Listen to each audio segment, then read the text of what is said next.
There's a big focus on her love story with a guy who literally stalks her. Yeah. Cartoon was made 85 years ago, and therefore it's extremely dated when it comes to the ideas of women being in roles of power. The Queen stole everything from all of us.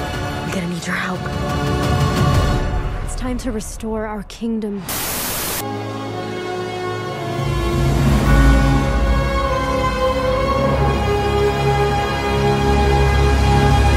We're just trying to represent the values that Snow White is based in, the timeless values that we all loved growing up, that are sadly being forgotten in this new adaptation. Weird, weird. Undercover on the beat, so twerk it, bitch. Like.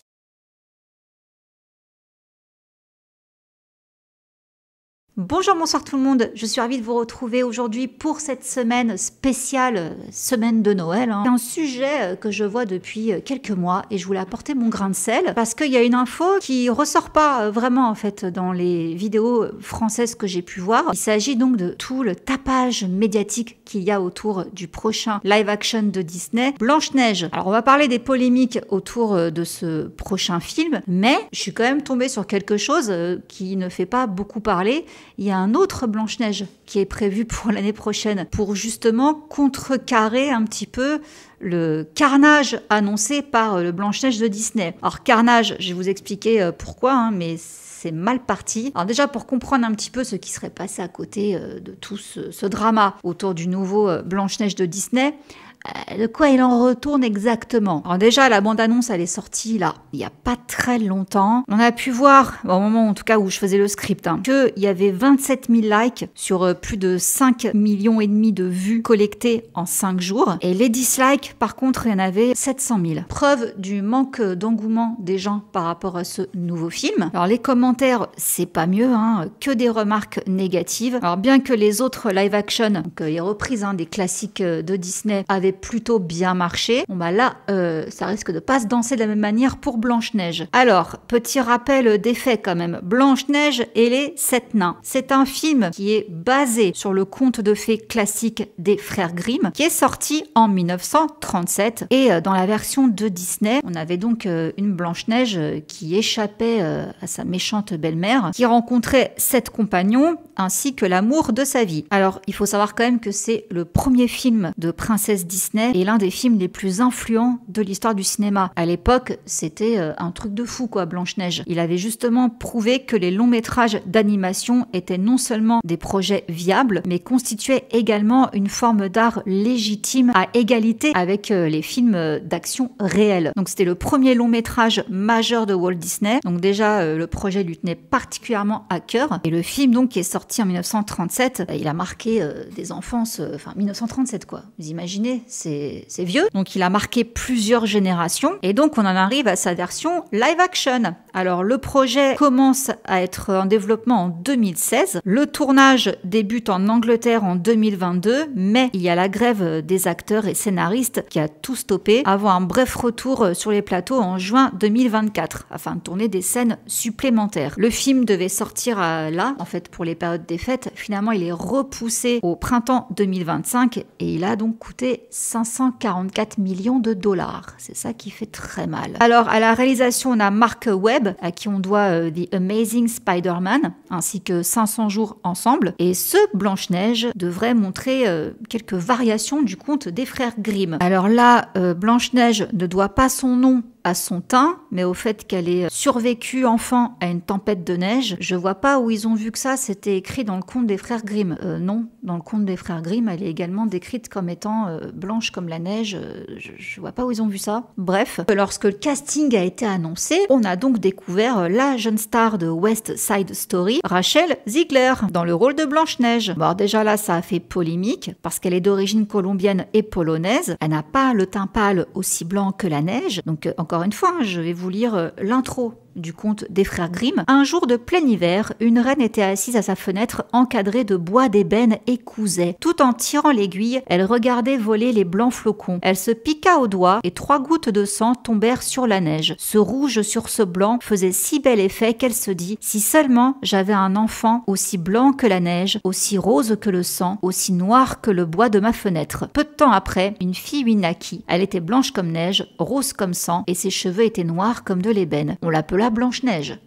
On ne peut plus clair quoi. Et c'est également très clair pour le Disney d'origine parce que là, d'après une fiche production datée du 22 octobre 1934, il s'était inspiré de Janet Gaynor qui avait 14 ans à l'époque et de Hedy Lamarr. Donc ce sont les modèles qui leur ont servi d'inspiration pour dessiner Blanche-Neige. Donc chevelure noire de jet, teint de porcelaine et regard azur. Donc Rachel s'est mangée quand même des critiques, mais elle a déclaré qu'elle était fière de jouer une princesse latine. Autre souci, c'est d'avoir pris Gal Gadot dans le rôle de la méchante reine, jalouse de la beauté de Blanche-Neige. Enfin, je veux dire, là, s'il y a quand même un Disney qui est entièrement basé sur la beauté, c'est bien Blanche-Neige. Mais d'avoir pris Gal Gadot, c'est très bien, hein, comme méchante reine et tout, ok, mais certains pensent que le fait qu'elle soit jalouse de Rachel Zegler, ça n'a aucun sens, ça n'est pas cohérent. Bon, là, j'imagine que les goûts et les couleurs, chacun se fera son propre avis. Rachel Zegler a donné une interview en 2022. Alors là, elle a fait sauter au plafond tout le monde. Hein. Elle a dit que le film original était daté, que sa relation avec le prince,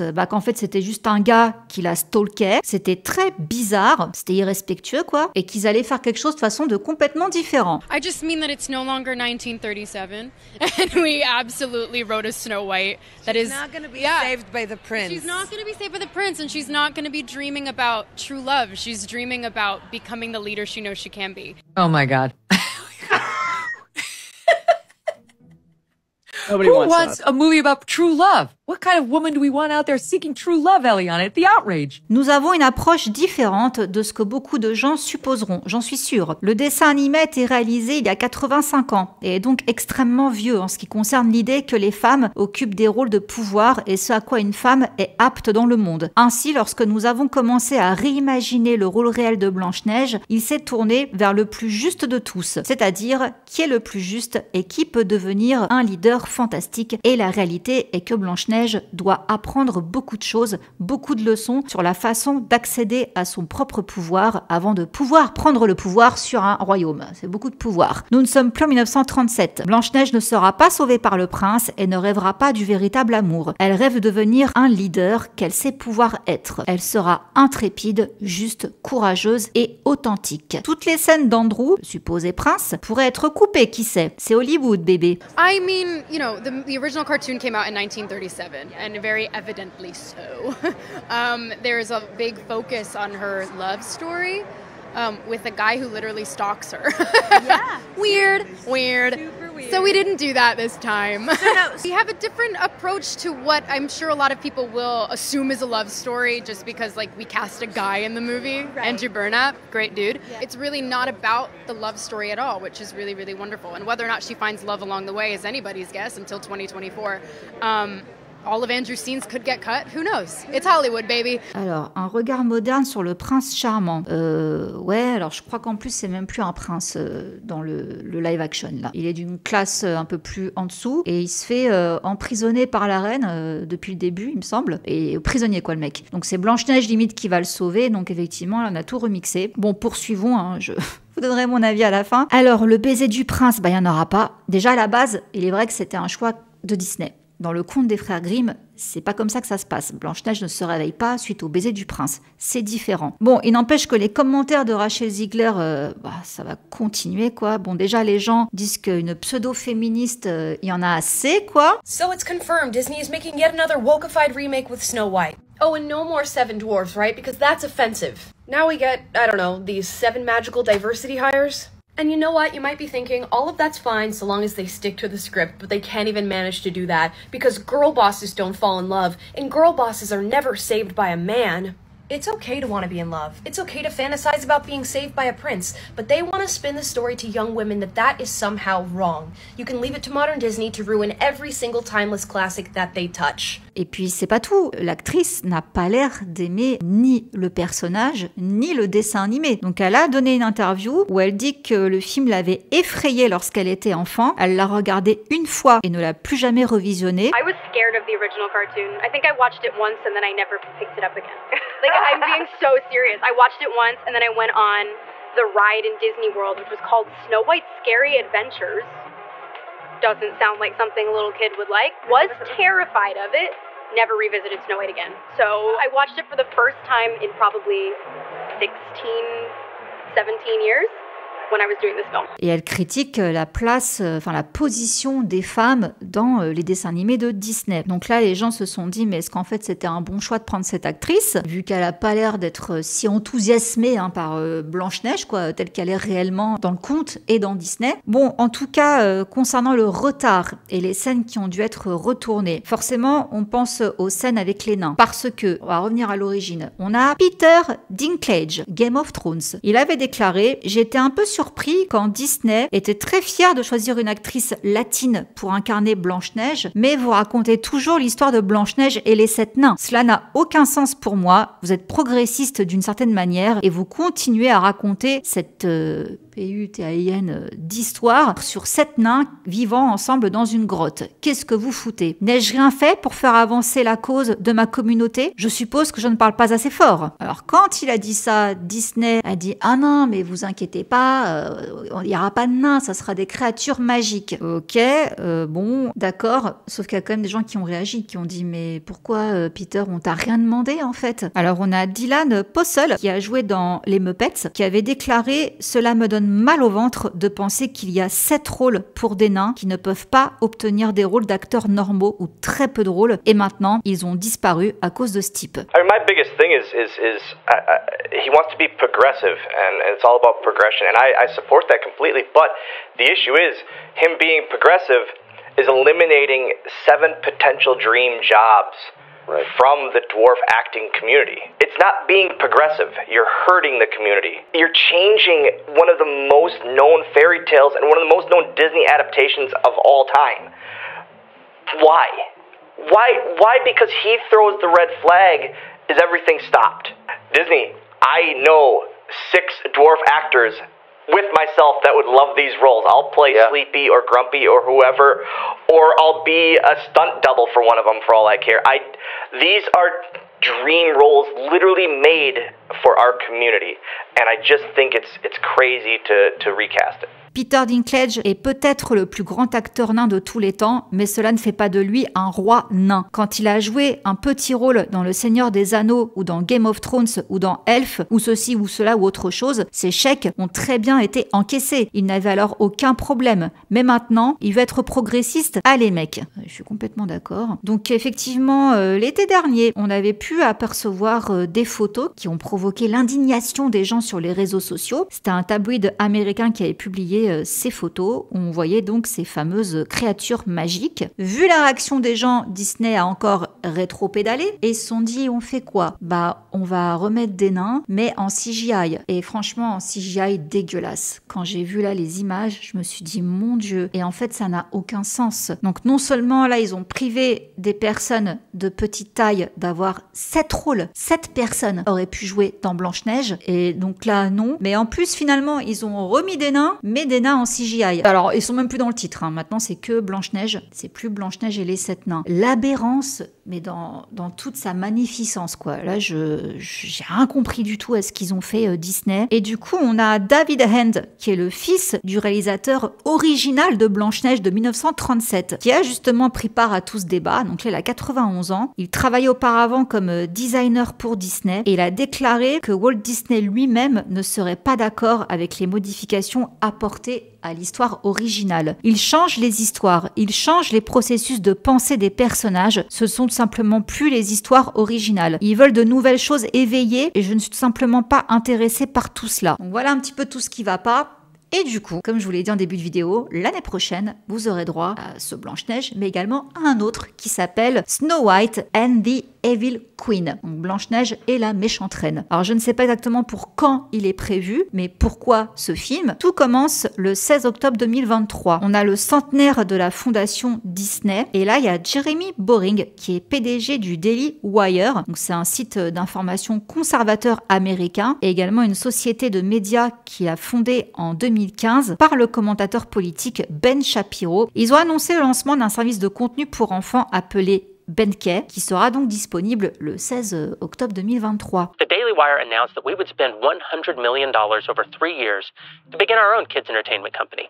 I'm proud to announce the launch of Bentkey, a company dedicated to creating the next generation of timeless stories that transport kids into a world of adventure, imagination and joy. Et il a fait une déclaration où il accuse Disney de pousser tous les pires excès de la gauche woke et d'abandonner l'héritage de Walt Disney. Donc il pointe la controverse autour de Blanche-Neige et il dit du coup que lui-même, il produira la prochaine génération d'histoires intemporelles. Donc il y a Jeremy Boring qui a annoncé la production d'une adaptation live de l'histoire originale de Blanche-Neige. Blanche-Neige et la méchante reine. Donc l'annonce est venue après ce que The Hollywood Reporter a décrit comme une réaction de droite contre le prochain remake Disney de Blanche-Neige. The new Disney has a new agenda, and it's one they're pretty open about. But now Chris Rufo, a journalist, posted on Twitter some videos that show pretty much exactly what Disney behind the scenes is thinking. Watch this. Our leadership over there has been so welcoming to my not at all secret gay agenda. And so I feel like maybe it was that way in the past, but I guess something must have happened in the last they are turning it around, they're going hard. And then all that momentum that I felt, that sense of I don't have to be afraid to let's have these two characters kiss. Let's in the background. I was just wherever I could, just basically adding queerness to if you see anything queer in the show, I'm proud family. But I just was no one would stop me and no one was trying to stop me. Bon, sachez quand même qu'il s'agira du premier long métrage de la marque Benke et on a Brett Cooper qui incarne Blanche-Neige. Alors je savais même pas qu'elle était actrice, moi je la connais en tant que youtubeuse parce qu'elle a un podcast. Et Jeremy a déclaré que le film parlerait d'une princesse et d'un prince, de beauté et de vanité, d'amour et de son pouvoir de nous élever de la mort à la vie. Et il y a Ben Shapiro qui a révélé que la décision de faire ce film était en réponse aux nombreuses réactions négatives envers l'adaptation live de Blanche-Neige par Disney. L'hostilité des fans devant les dérives woke de Disney, à l'évidence extrêmement présente dans la conception originale de son nouveau Blanche-Neige, créée subjectivement en fonction des sensibilités modernes et l'extrême impopularité des propos de Rachel lors de sa promo initiale, ont amené Disney à procéder à de nombreux reshoots et changements massifs pour tenter de sauver les meubles. Donc ce nouveau Blanche-Neige profite de la débâcle de Disney et de la polémique sur le wokisme de plus en plus agressif et envahissant pour proposer un film à contre-courant tout en restant conservateur quoi. Donc comme je vous ai mis dans les images du trailer, vous pouvez voir que Brett Cooper, enfin Blanche-Neige, elle a les cheveux longs parce que dans le conte des frères Grimm, simplement, elle a les cheveux longs. Les cheveux carrés, ça c'est Disney. Donc ils ne peuvent pas reprendre le Blanche-Neige de Disney. Question de droit d'auteur, mais du coup ils vont s'inspirer du conte. Ça ils ont le droit. Alors, je voulais en parler quand même parce que moi je suis une fan de Disney. Donc c'est vrai que ça me fait un peu mal au cœur depuis quelques temps quand je vois ce qu'ils font des Disney de mon enfance. Autant ça se passait très bien pour La Belle et la Bête, ça s'est très bien passé, le live action. Aladdin, il n'y a pas eu de problème. Mulan, il n'y a pas eu de problème. Ça a commencé à partir en cacahuète un petit peu avec Ariel. Le délire de faire un live action de Blanche-Neige, Disney, en changeant l'histoire, maintenant Blanche-Neige, c'est une warrior quoi, elle va reprendre le contrôle du royaume et tout. Si c'est pour faire ça, franchement, il y a eu plein d'autres Blanche-Neige. Blanche-Neige et le chasseur, Blanche-Neige je sais pas quoi. Moi j'aimais bien Lily Collins en Blanche-Neige. Je trouve que ça lui allait très bien. Il y a eu d'autres variantes, quoi. Laissons les variantes faire autre chose. Mais là, si vous faites un live action du Disney de Blanche-Neige, pourquoi vous restez pas fidèle au matériel de base, quoi? Je comprends pas trop, surtout que le message était quand même mignon. Blanche-Neige, oui, le prince, c'est vrai qu'on voit pas beaucoup, on le voit au début et à la fin. Il y a quand même la notion d'amitié. Mais alors moi, franchement, ce qui m'hallucine le plus, c'est les 7 nains. Parce que Disney, on va être cohérent 2 secondes. Disney nous bassine avec l'inclusion. Là, l'inclusion, elle a été où, en fait, avec les 7 nains? Ça a été tout le contraire. Donc, on prend une actrice latine pour Blanche-Neige parce que c'est inclusif, mais par contre, on exclut des personnes de petite taille. Un Disney qui représentait des nains. Voir ça comme quelque chose d'offensant. Au contraire, c'est même les héros C'est eux à la fin qui font peur, qui pourchassent la méchante reine et du coup elle s'écroule de la falaise là. Enfin les nains ils sont hyper importants dans le film. C'était justement le moment de faire briller ces gens-là. Je comprends pas. Enfin moi c'est le truc qui m'hallucine le plus. Et pourquoi justement autant d'acharnement sur Blanche-Neige? Parce qu'on n'en a pas fait tout un pataquès à ce point-là sur Ariel. Parce que Blanche-Neige c'est le premier long métrage de Walt Disney. Il est important dans l'histoire des Disney. Donc il compte vraiment ce film pour beaucoup de personnes. Je comprends que d'un point de vue artistique, ça énerve beaucoup de personnes. Là, en ce moment, il se passe quelque chose qui va un peu trop loin. Les gens en ont de plus en plus marre et du coup, voilà maintenant comment ça s'exprime. Ce serait quand même dingue que maintenant on ait les œuvres en double à chaque fois. Bon, en tout cas, je continue d'aimer Disney, hein, moi, là-dessus, il n'y a pas de souci, mais c'est vrai que là, Blanche-Neige, franchement, quand j'ai vu les images, j'ai vu la bande-annonce... Franchement, ça me vend pas du rêve, quoi. Bon, n'hésitez pas à me donner votre avis dans les commentaires de manière bienveillante. Hein. Je sais que c'est un sujet touchy. Voilà, gentil, s'il vous plaît, dans les commentaires. C'est Noël. Donc, gardons un esprit de fête. Soyons bienveillants les uns vers les autres. Et sur ce, je vous laisse et je vous dis à demain pour la suite de cette semaine de Noël. Mouah. Bisous, ciao. Undercover on the beat, so twerk it, bitch.